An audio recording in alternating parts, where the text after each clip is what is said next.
This is the first video of the second lecture of ionotropic receptors.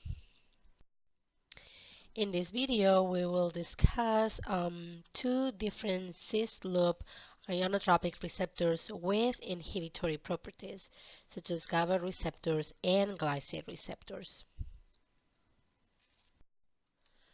So GABA is the major inhibitory neurotransmitter in the mammalian brain, followed by glycine. Synthesis of GABA is produced by the action of an enzyme called glutamic acid decarboxylase using glutamate as a substrate. And this is kind of interesting, the fact that an inhibitory neurotransmitter is made from an excitatory neurotransmitter such as glutamate. Both GABA and glycine mediate fast synaptic inhibition in the CNS by producing inhibitory postsynaptic potentials. And there are three major classes of inhibitory receptors. We have GABA A receptors, GABA C receptors, and glycine receptors. And I would say that GABA A is the most fast-acting inhibitory receptors among these three classes. All these inhibitory receptors share a similar structure composition to the nicotinic acetylcholine receptors. That means that they are all pentameric receptors, and they're usually heteromeric due to the diverse and rich diversity in the different isoforms and the different subfamilies for different subunits. In the case of GABA A receptors, there are up to 6 different subfamilies of subunits. In the case of GABA C, they may contain also additional subunits that belong to these families. And in the case of glycine receptors, the diversity is more limited, and they only contain different isoforms for alpha and beta subunits. So as you can see here, GABA and glycine receptors are almost identical in the overall structure to nicotinic acid receptors. If you remember from the videos on our first lecture, each subunit contains 4 transmembrane domains, and they assemble in a pentameric way, so using 5 different subunits of the receptor.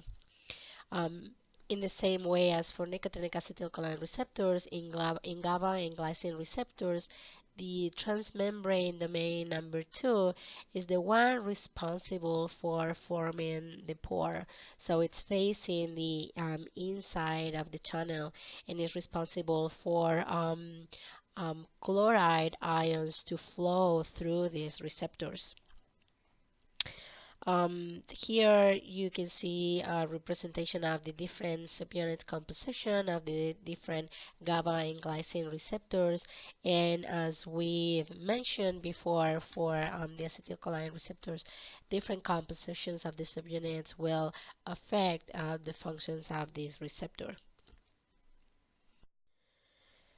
Here you can see a better view of the transmembrane domain number 2 and how it's involved in the formation of the pore, and not only forms the pore but also in the closed conformation, the TM2 helices of the different subunits come together and kind of like restrict the flow of ions here. And when the channel is open due to the neurotransmitter binding or any other agonist, then these helices are moved or change their conformation into a more open structure. So these transmembrane domains are highly conserved between different cis-loop receptors. So the question is, what determines the specificity for different ions? Well, if we look into the specific sequence in more detail, we can see that in the case of acetylcholine receptors, there are 2 glutamic acid residues at the beginning and at the end of the M2 segment, which provides a negative charge to this transmembrane domain segment. And that's what determines the cation selectivity. On the other side, if we look at the beginning and at the end of this M2 segment for the glycine and GABA receptors, we can see that they're occupied by arginines, and those provide a positive charge. And this is what determines the selectivity for anions such as chloride.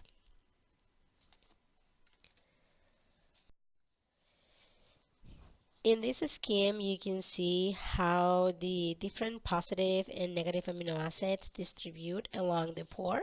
So in the top part, we have the inhibitory channels composed by glycine and GABA. And you can see how at the top and at the bottom, these arginine residues are facing the inside of the channel with a positive charge providing selectivity for chloride. On the other side, for the excitatory receptors, then we can see the glutamic at the top and at the bottom. And now in terms of the ligand binding site, in the case of GABA, tyrosines represent the most important amino acid for binding GABA. And those tyrosines are represented by the Y letter. And from a lot of different mutagenesis experiments, we've learned which specific residues in the extracellular domain of the receptor are key for binding the GABA neurotransmitter. Now, GABA A receptors are localized mostly in postsynaptic cells, but they can also be present in presynaptic cells. And their anchoring to the membrane is controlled by several cytoskeletal and scaffolding proteins. And one of the most important protein is gephyrin, which is also part of anchoring glycine receptors, and we will see that later in this video. So again, similar to what happens in nicotinic acetylcholine receptors, GABA receptors are anchored and clustered into specific areas due to a subset of different proteins that work together in anchoring these receptors. So now, about 20% of neurons in the central nervous system are GABAergic, and they can be found in different regions, as you can see by the different location where GABAergic receptors can be found. And also their structure composition is very diverse, as is depicted here in this column. And it gets even more complicated depending on the developmental stage that we look at, or during aging, and it's even more complex than what is actually depicted in this column. So the most important thing to know here is that this diversity in the structure composition is reflected in the diversity and functions of these GABA receptors, and also for different affinities for GABA and also other agonists and antagonists. And so talking about diversity of GABA signals, as I just mentioned, there are probably between 20 and 30 different types of GABA receptors. Although, as I mentioned, the subunit composition is very complex. Different experiments such as immunoprecipitation, immunocolocalization, and in situ hybridization have shown that GABA A receptors probably contain at least one alpha, one beta, and one gamma subunit. And the most common GABA A receptor is composed by alpha 1 beta and 2 betas and 2 gammas subtypes.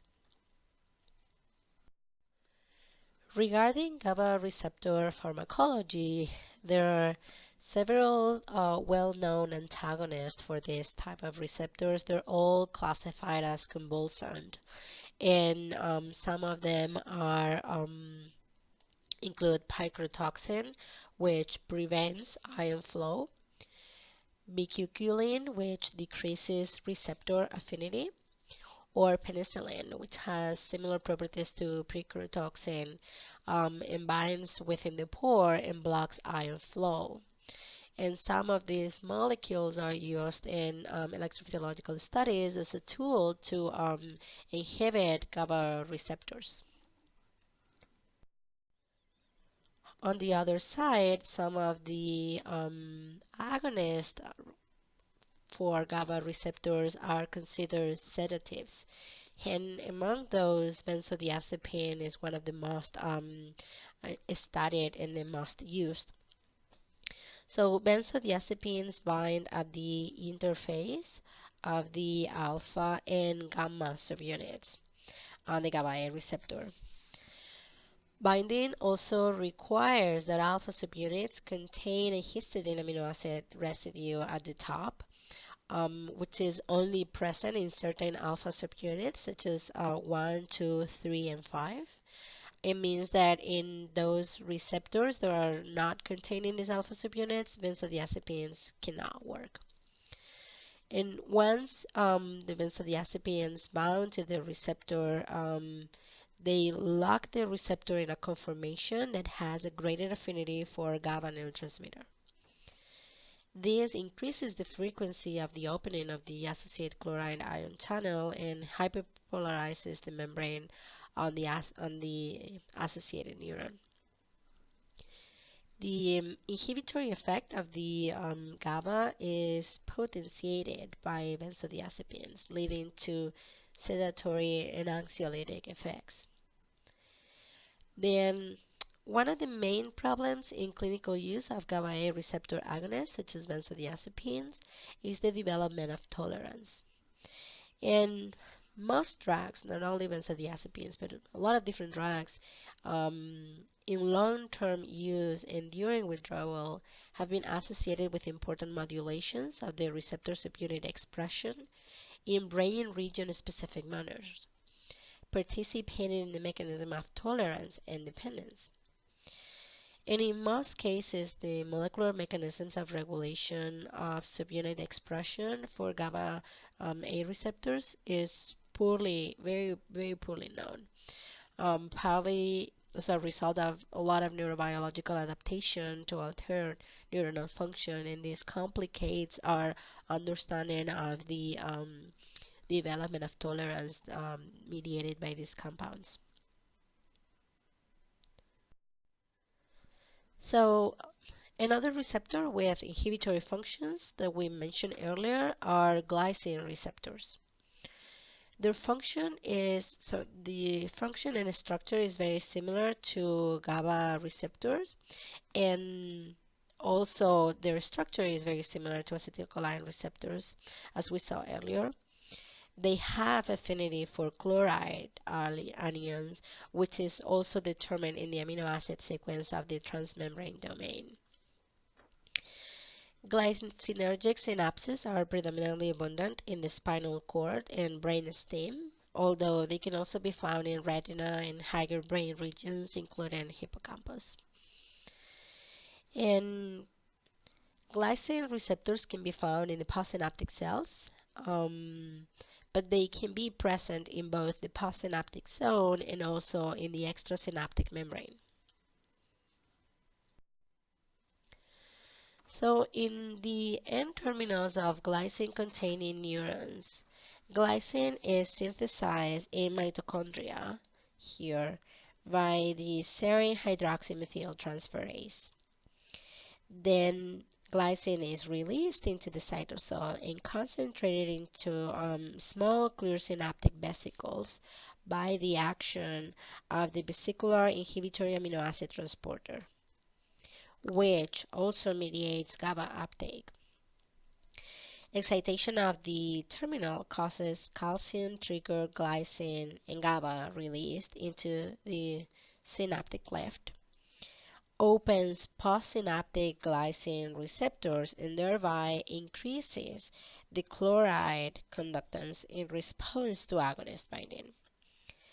Transmission is terminated by the reuptake of glycine mediated by sodium and chloride dependent transporters that are present in both the presynaptic cells, such as the GLI-T2, or glial cells, such as GLI-T1.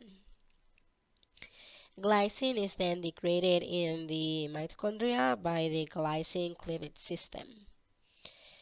And synaptic glycine receptors are anchored via the beta subunit, through this beta subunit, by the scaffolding protein called gephyrin, which also interacts with cytoskeletal components to anchor glycine receptors to the membrane. So, glycine receptors can be kind of spread around the membrane by lateral diffusion, but they're mostly close to the postsynaptic zone. And when the glycine receptor is activated, now heparin, this scaffolding protein, mediates synaptic glycine receptor clustering to favor the synaptic activity. So something very, very interesting about glycine receptors is that in adult neurons, activation of glycine receptors by presynaptically released glycine or extracellularly applied agonist causes the opening of the anion selective channel of the receptor, allowing influx of chloride anions into the cytoplasm, as we see here. The resultant hyperpolarization of the postsynaptic membrane stabilizes the resting potential of the cell and therefore inhibits neuronal firing. However, during early development, glycine acts as an excitatory transmitter because of a more positive chloride equilibrium potential in embryonic neurons. Consequently, glycine receptors activation results in efflux of chloride anions, causing the polarization of the neuronal plasma membrane and also other consequences such as opening of voltage-gated calcium channels. This increase in intracellular calcium appears to be important for synapse formation because calcium channel antagonists have been found to prevent proper localization of the glycine receptors at the glycinergic nerve terminals. Then, after birth, the chloride equilibrium potential shifts to more negative, hyperpolarizing values. And as a result of active chloride extrusion by the potassium and chloride cotransporters. Then, during the first 2 postnatal weeks, a change to more rapid channel decay kinetics is also observed. And the shift in kinetic properties reflects a change in the subunit composition of the glycine receptors. For instance, in adult spinal cord, the glycine receptors are heteromeric pentameric membrane proteins composed of alpha 1 and beta subunits. By contrast, embryonic glycine receptors appear to be predominantly homopentamers of the alpha 2 subunit. And that's what determines the directionality of the flow of the chloride ions. And with that, I leave you here with a short quiz that revises some of the most important concepts seen in this video, and we will see this in class plus other questions.